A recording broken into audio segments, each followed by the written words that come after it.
할렐루야. 네, 우리 다 함께 외쳐볼까요? 할렐루야. 옆 사람과 함께 인사하겠습니다. 사랑하고 축복합니다. 네, 한 주간 동안 잘 지내셨어요? 네, 어, 오늘은 마음의 창문을 열어라라는 제목으로 함께 말씀을 나누도록 하겠습니다. 우리가 인생을 살다 보면 큰 위기를 만나기도 하고 억울한 일을 겪을 때가 종종 있습니다. 여러분은 지금까지 살면서 내가 지금까지 살면서 나는 언제 억울한 일을 겪었는지 한번 생각해 보세요. 굉장히 남들에게 말하지 못하는 그런 억울한 일을 겪었을 때가 있을 것입니다.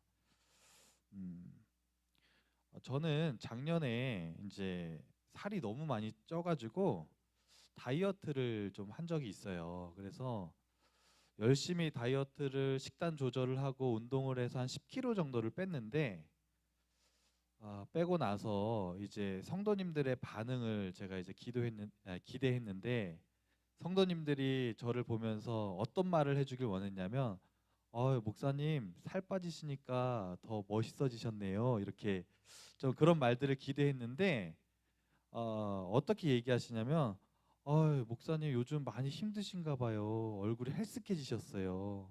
어디 아프신 거 아니세요? 이렇게 제가 기대했던 말과는 다르게 저의 몸을 이렇게 걱정해 주시는 굉장히 억울한 상황들이 있었습니다. 이처럼 우리가 인생을 살다 보면 억울한 일을 겪을 때가 있고 또 때로는 인생에 큰 위기가 찾아올 때가 있습니다.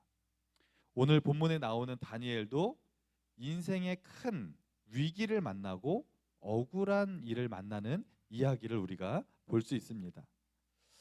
지난 시간에 우리가 다니엘의 이야기를 먼저 나눴는데 그때 다니엘이 하나님 앞에 무엇을 정했다고 얘기했죠? 네, 맞아요. 뜻을 정했다 이렇게 말씀을 드렸습니다.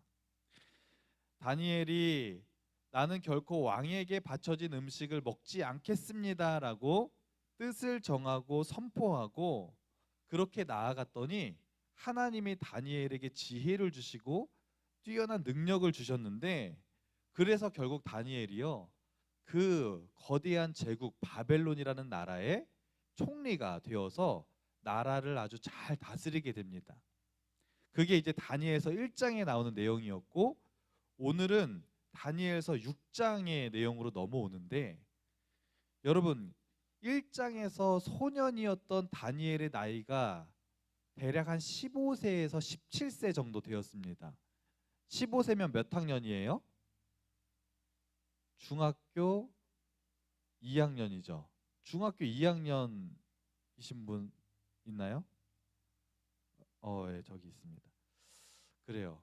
15세에서 17세 정도 되는 다니엘이었는데 다니엘서 6장으로 넘어오니까 무려 몇 년의 시간이 흘렀냐 하면 67년의 시간이 흘렀습니다.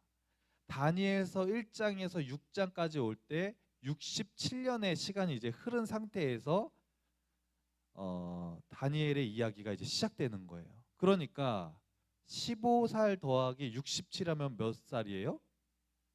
거의 80살이 넘은 할아버지가 된 다니엘의 이야기가 오늘 본문에 나오고 있는 거예요. 근데 80이 넘은 이제 다니엘이 80이 넘어서까지 지금까지 오면서 굉장히 많은 변화가 찾아왔는데 어떤 변화가 있었냐면 그렇게 영원할 것 같았던 바벨론 제국이요 결국에 망하게 됩니다. 어느 나라에 망하게 되냐면 페르시아라는 나라에 망하게 되죠. 그리고 이제 새로운 페르시아의 제국이 이제 세계의 최강대국이 되는 것입니다. 그리고 페르시아라는 나라가 이제 세워졌는데 예전에 바벨론이 처음에 나라를 세우고 어떤 정책을 펼쳤던 것처럼 나라가 워낙 크니까 페르시아의 이제 왕이 누구였냐면 다리오 왕이었는데 이 다리오 왕이 그 큰 나라를 다스리기 위해서 새로운 정책을 하나 펼칩니다. 어떤 정책이냐면 그 넓은 나라를 120개의 도로 나눕니다. 여러분 우리나라도 뭐 경상도, 전라도 이렇게 도를 나눴잖아요. 근데 우리나라는 몇 개 안 되죠. 근데 그 당시에 페르시아는요 120개의 도를 세운 거예요. 그리고 거기에 도지사를 120명의 도지사를 세우는데, 도지사를 다 세우고 나서 120개의 도를 또요 3개의 구역으로 이렇게 나눕니다. 그래서 3개의 구역으로 나눠서 각각 총리를 세우는데, 여러분 보통 한 나라의 총리가 한 명이잖아요. 바벨론 제국도 총리가 한 명이었는데 그 당시 페르시아는요 총리를 3명이나 세웠습니다. 근데 그때 한 명의 총리가 누구였냐면 바로 다니엘이었다는 것입니다. 다니엘이 워낙 뛰어나니까 이 다리오 왕이요 그 3명의 총리 중에서 가장 으뜸인 수석 총리로 세운 거예요. 그래서 모든 나라의 일을 다니엘에게 다 맡긴 것입니다. 근데 여러분 지금까지 다니엘이 80세가 된 이 시간까지 오면서 왕이 몇 번 바뀐 줄 아세요? 느부갓네살 왕 다음에 한 명의 왕이 더 바뀌고 이제 바벨론 나라가 망하면서 이번에 또 새로운 왕이 세워진 것입니다. 계속 총리를 하는 거예요. 근데 여러분 이 새로운 나라 페르시아라는 나라에서 다니엘이 여기서도 총리를 한다는 것은요 사실 말이 안 되는 일이었습니다. 왜냐하면 그 당시에 페르시아 입장에서는요 바벨론이라는 나라는 적군이었습니다. 적의 나라였죠. 그런데 그 나라를 물리치고 이제 새로운 나라를 세웠는데, 그 망한 나라의 총리였던 사람을 새로운 나라의 총리로 세운다는 것은요 굉장히 있을 수 없는 일이고 파격적인 일이었습니다. 왕이 그만큼 다니엘을 굉장히 높게 평가를 했기 때문에 수석 총리로 세웠던 것입니다. 그러니까 어떻게 돼요? 총리가 몇 명이었다 그랬죠? 3명이었다 그랬죠.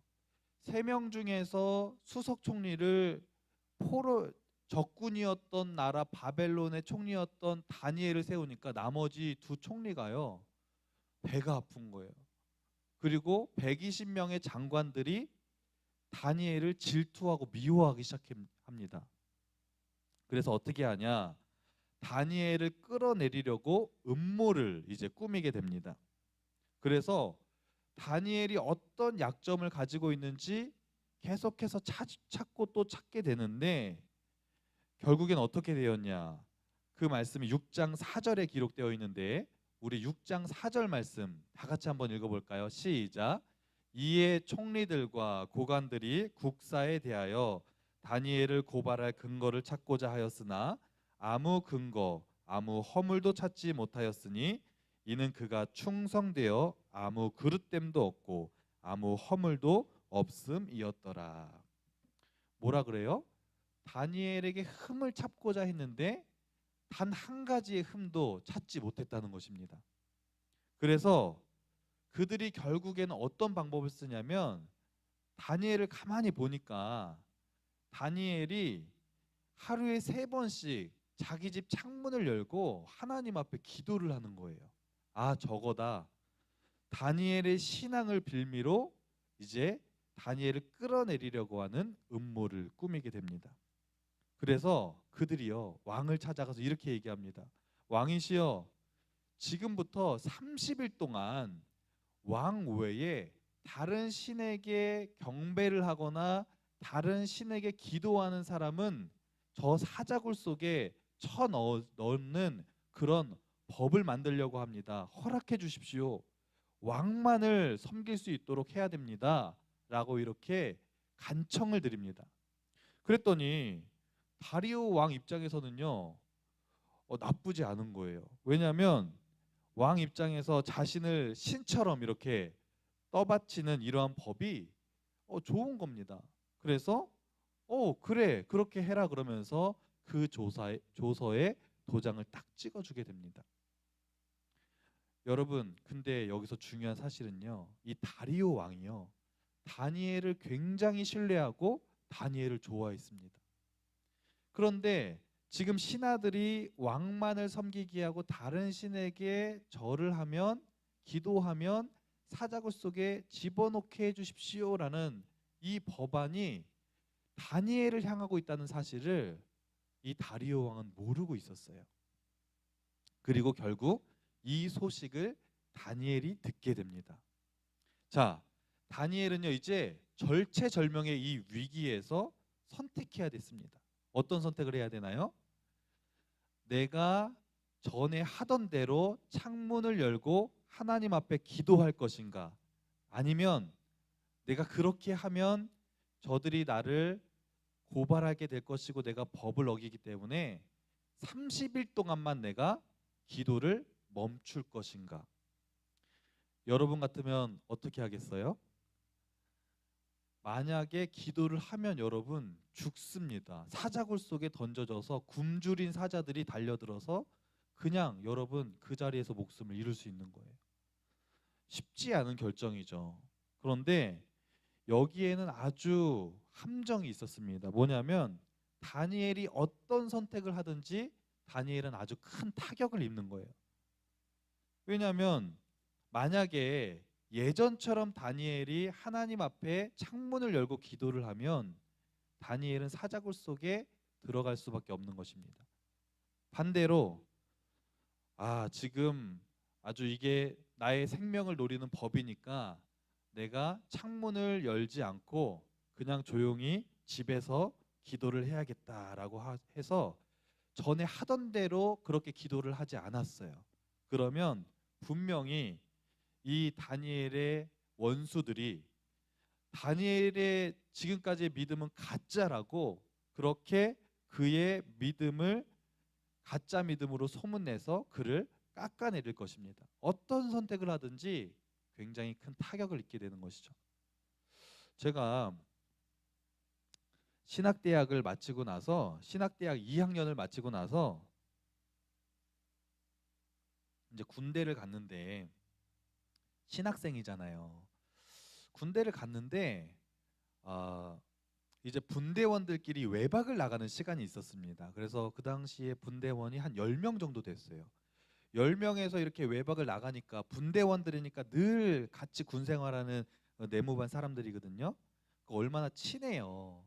그래서 나가서 PC방도 가고 밥도 먹고, 근데 저녁이 되니까 밥을 먹는데 술을 이렇게 시키더라고요.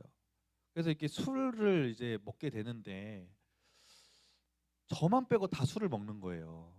그러니까 저는 이제 술을 안 먹으니까 또 신학생이고, 근데 이제 제가 안 먹으니까 옆에 있던 동기가 야, 한 잔만 마셔. 야, 너 때문에 다 건배하고 그러는데 너 안 먹으니까 분위기 다 깨지잖아. 딱 한 잔만 마셔. 내가 그 다음부터는 안 권할게. 이렇게 하니까 제가 막 갈등이 되는 거예요. 이거 안 마시면 분위기가 막 깨질 것 같고, 그렇자니 마시자니 하나님 앞에 신앙의 양심으로 걸리고, 어떻게 했을까요? 마셨을 것 같다. 예.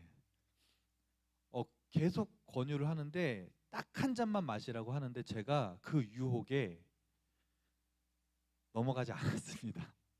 넘어가지 않고 어쨌든 그 자리에서 마시지 않고 이렇게 그 다음부터도 또 그런 자리가 있으면 나는 하나님을 믿기 때문에 절대로 먹지 않는다고 얘기했더니 처음에는 막 불쾌하더니 나중에는 다 이해를 해주게 되었습니다. 여러분, 이처럼 사단이 우리가 이렇게 믿음으로 살려고 할 때 사단이 우리의 믿음을 흔들기 위해서 가장 많이 쓰는 방법 중에 하나가 뭔지 아세요?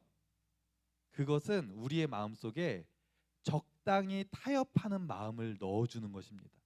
야, 한 잔만 딱 마셔봐. 그 다음에는 권하지 않을게. 딱 한 번만 나랑 이런 나쁜 짓 한번 해보지 않을래? 이런 세상과 타협할 수 있는 믿음을 심어주는 게 사단 마귀의 계략이라는 것입니다.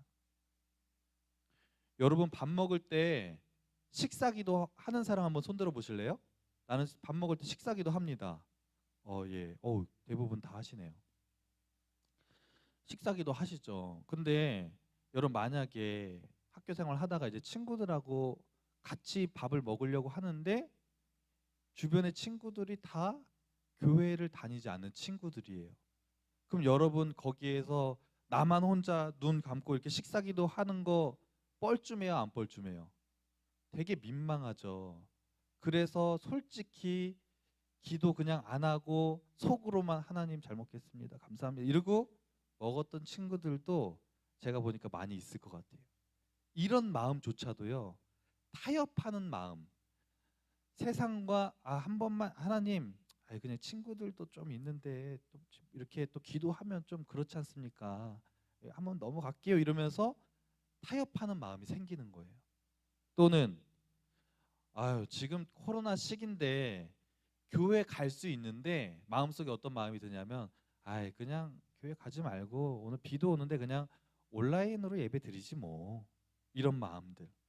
또 더 나아가서 누가 안 보는데 그냥 온라인 예배도 드리지 말고 나중에 그냥 코로나 끝나면 예배 드리면 되지, 그래도 뭐 누가 뭐라 그럴 사람 없는데, 이러면서요 타협이 한 번, 두 번 생기다 보면 우리의 믿음이 치명적인 어려움을 겪을 수 있다는 것입니다.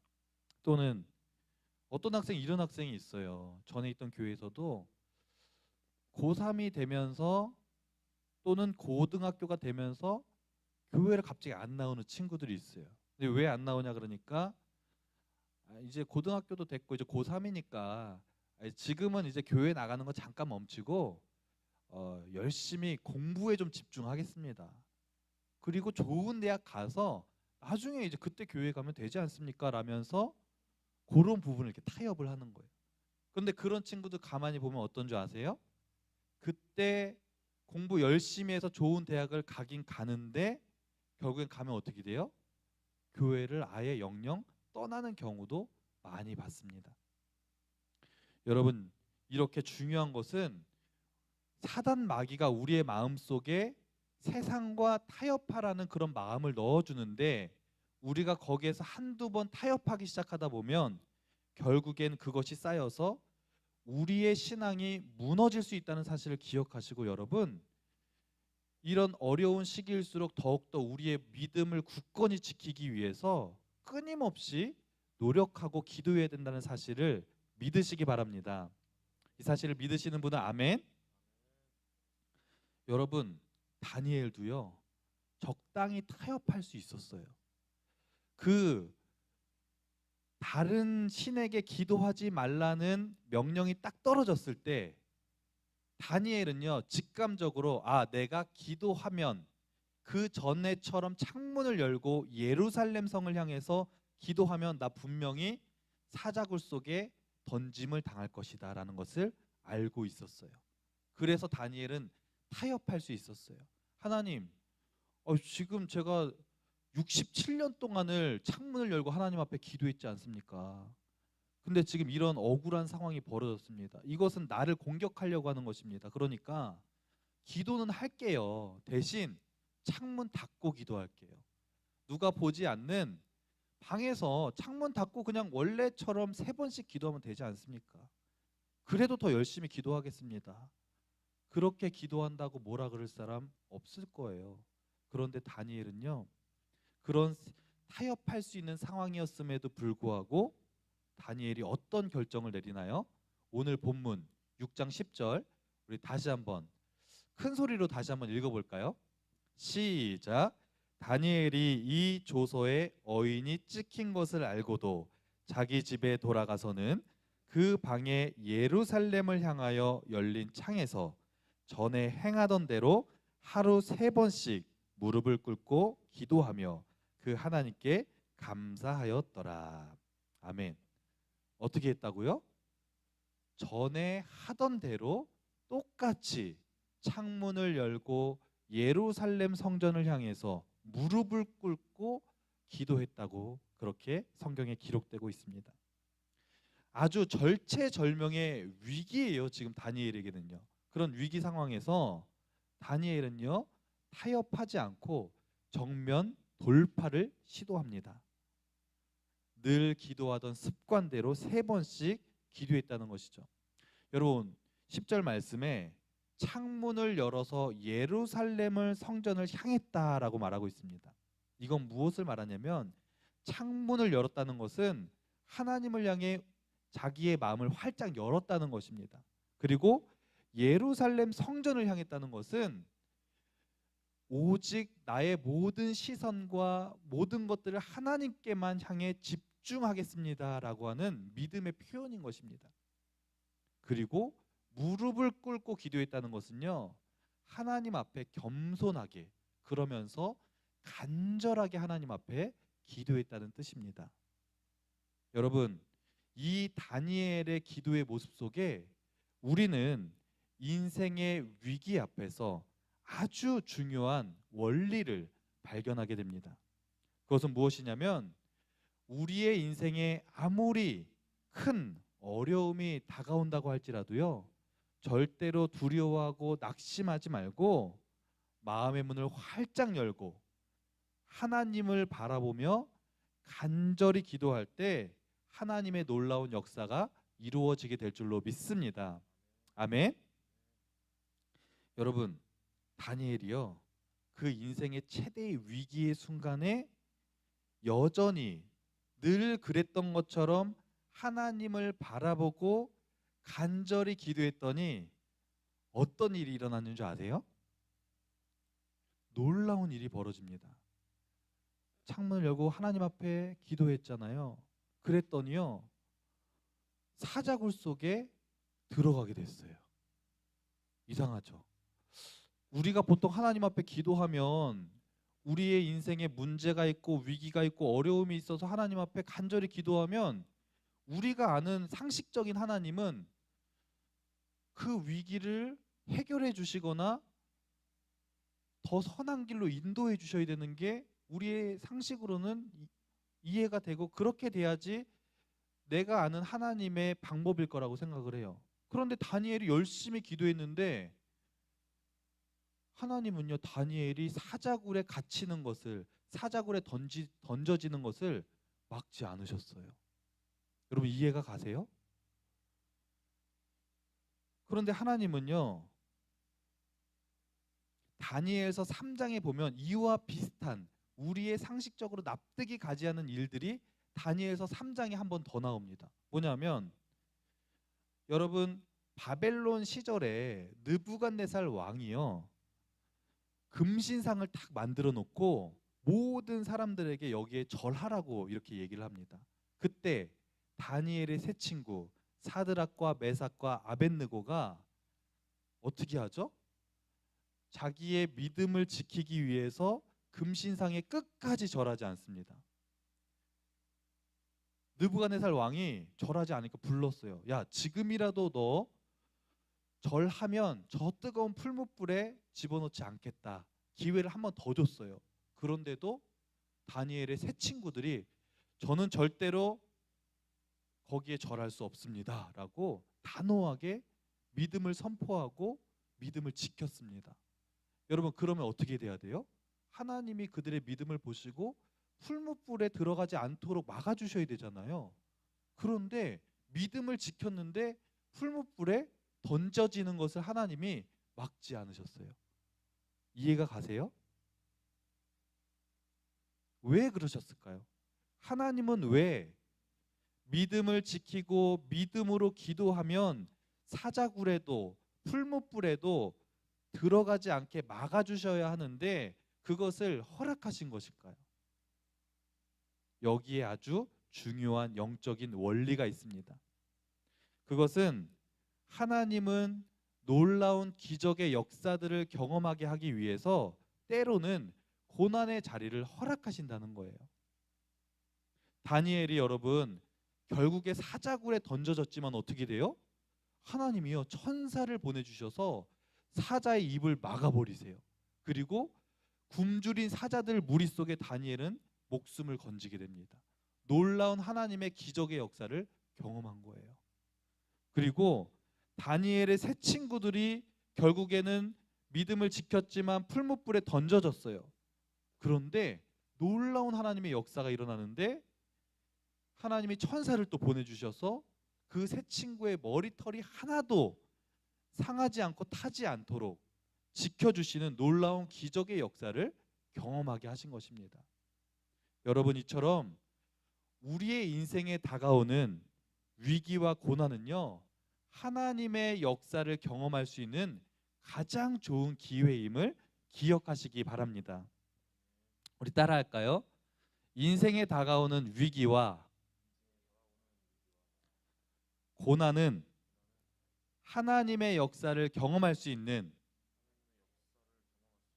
가장 좋은 기회다. 아멘. 아멘.